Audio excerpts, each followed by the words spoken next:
Baş Prokurorluq qanunvericiliyə uyğun olaraq İlqar Allazoğlu Hacıyev, Məhəmməd Faziloğlu Mirzəli, Qurban Cəlaloğlu Məmmədov, Elşad Tofiqoğlu Məmmədov, Qabil Əmrahoğlu Məmmədov, Tural Əlövsətoğlu Sadıqlını İstintaq İdarəsinə çağırıb. Bu barədə Baş Prokurorluq məlumat yayıb. Məlumata görə adı çəkilən qurumun İstintaq İdarəsi tərəfindən təqsirləndirilən şəxslər İlqar Hacıyev, Məhəmməd Mirzəli, Qurban Məmmədov, Elşad Məmmədov, Qabil Məmmədov və Tural Sadıqlıya Cinayət Prosessual Məcəlləsinin 467-13.4-cü maddəsinin tələbinə əsasən rəsmi bildirişlər göndərilib. Onlar bir sıra cinayətlərdə şübhəli bilinirlər. İlqar Hacıyevin istintaqa şəxsiyyəti məlum olan tanışının etibarından sui-istifadə edərək Rusiyanın Moskva vilayətinin Mtşinsk rayonunun Pirogovka kəndində və Odintsovski rayonunun Novya Javoronka kəndində yaşayış kompleksinin tikintisi layihələrini təqdim edərək həmin layihənin icrası ilə bağlı 10 milyon Amerika dolları məbləğində investisiya qoyacağı təqdirdə 18 milyon Amerika dolları qazanc əldə edəcəyi vədi ilə aldatmaqla Heydər Əliyev Beynəlxalq Hava Limanının qarşısında ümumilikdə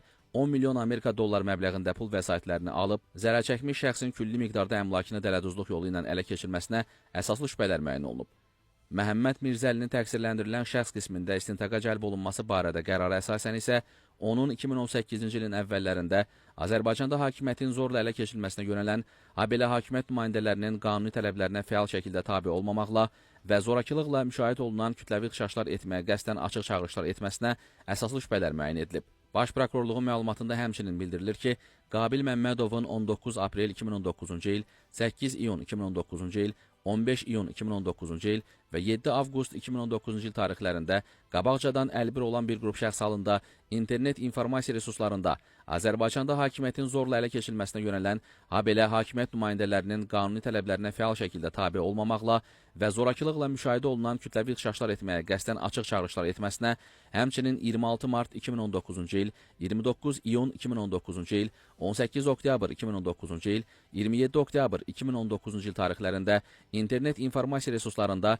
ictimai təhlükəsizliyi pozmaq, əhali arasında vahimə yaratmaq, dövlət hakimiyyət orqanları tərəfindən qərar qəbul edilməsinə təsir göstərmək məqsədi ilə insanların həlak olması, onların sağlamlığına zərər vurulması, əhəmiyyətli əmlak zərərinin vurulması və ya başqa ictimai təhlükəli nəticələrin baş verməsinə şərait yaradan hərəkətlər etməyə, yəni terrorçuluğa, habelə əmlakın məhv edilməsi ilə müşahidə olunan kütləvi ixşaşlara açıq çağırışlar etməsinə, həmçinin 11 iyul 2023-cü il tarixdə Azər Freedom TV internet platformasında işinə görə ona məlum olan dövlət sirri təşkil edən məlumatları ağır nəticələrə səbəb olaraq dövlətə xəyanət əlamətləri olmadan yaymasına əsaslı şübhələr müəyyən olunub. Baş Prokurorluğun açıqlamasından o da məlum olub ki, Elşad Məmmədovun 2021-ci ilin aprel ayından başlayaraq 2022-ci il may ayınadək internet informasiya resurslarında qabaqcadan əlbir olan bir qrup şəxs halında Azərbaycanda hakimiyyətin zorla ələ keçirilməsinə, zorla saxlanmasına və Azərbaycanın konstitusiya quruluşunun zorla dəyişdirilməsinə yönələn açıq çağırışlar etməklə bu cür məzmunlu materialları internet resurslarında yaymasına əsaslı şübhələr müəyyən olunub.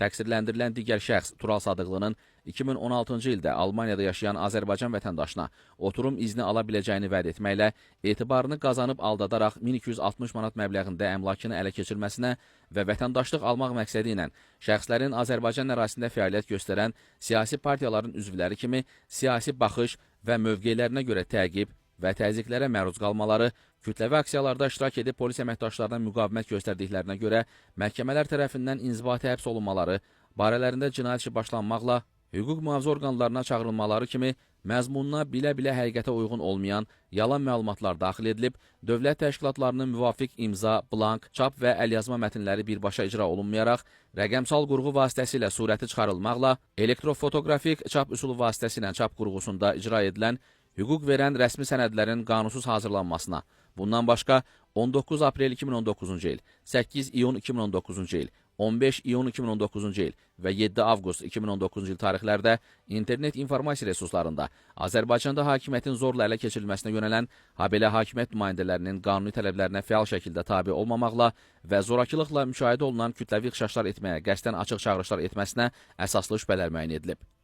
Cinayət Məcəlləsinin bir sıra maddələri ilə təqsirləndirilən Qurban Məmmədovun isə Azərbaycanda 2015-2017-ci illər ərzində ayrı-ayrı şəxsləri müxtəlif dövlət qurumlarına işə düzəldəcəyi, onlara pensiya və sosial müavinət verilməsini təmin edəcəyi ilə aldadıb, etibarından sui-istifadə etməklə 10 nəfər şəxsə məxsus ümumilikdə 29.597 manat məbləğində nağd puldan ibarət özgə əmlakını ələ keçirib zərər çəkən şəxslərə xeyli miqdarda ziyan vurmaqla təkrarən dələduzluq etməsinə, bundan başqa 30 iyun 2019-cu və 21 oktyabr 2019-cu il tarixlərində internet informasiya resurslarında Azərbaycanda qabaqcadan əlbir olduğu digər şəxslərlə birlikdə terrorçuluq cinayət əməllərinin törədilməsinə yönələn açıq çağırışlar etməsi və bu cür məzmunlu materialları açıq olan internet resurslarında yaymaqla terrorçuluq hərəkətlərinin çıxışlarında ifadə etməsinə, həmçinin 2019-cu ilin əvvəllərindən 2020-ci ilin aprel ayınadək olan müddət ərzində qabaqcadan əlbir olduğu digər şəxslərlə birlikdə müxtəlif valyutalarda 10.000 manat pul vəsaitini birbaşa və dolayı yolla WhatsApp proqramı üzərindən Azərbaycanda olan şəxslərə terrorçuluq məqsədi ilə göndərməklə terrorçuluğu maliyyələşdirilməsinə yönələn hərəkətlər edilməsinə, eyni zamanda 14.07.2020-ci il tarixdə qabaqcadan əlbir olduğu digər şəxslərlə birlikdə Azərbaycanda ictimai sabitliyin pozulmasına səbəb olan, ictimai qaydanı kobud surətdə pozan, hakimiyyət nümayəndəsinin qanuni tələblərinə tabe olmamaqla əlaqədar olan və nəqliyyatın, təşkilatın normal fəaliyyətinin pozulmasına səbəb olan, hakimiyyət nümayəndəsinə xidməti vəzifələrini yerinə yetirərkən zor tətbiq etməklə müqavimət göstərilməsi və xidməti vəzifələrini yerinə yetirməsi ilə əlaqədar onlara qarşı zor tətbiq edilməsi ilə bağlı, habelə öz qulluq borcunu yerinə yetirən zərərçəkmiş şəxsin əmlakını qəsdən məhv etmə və zədələməklə ağır nəticələrə səbəb olan və ziyan vuran cinayətin törədilməsini, cinayətin iştirakçılarının fəaliyyətlərini əlaqələndirməklə, cinayətin törədilməsini istiqamətləndirməklə, onlarda cinayət törətmək qətiyyətini möhkəmləndirməklə təşkil və rəhbərlik etməsinə, göstərilənlərlə yanaşı 2023-cü ilin oktyabr ayından etibarən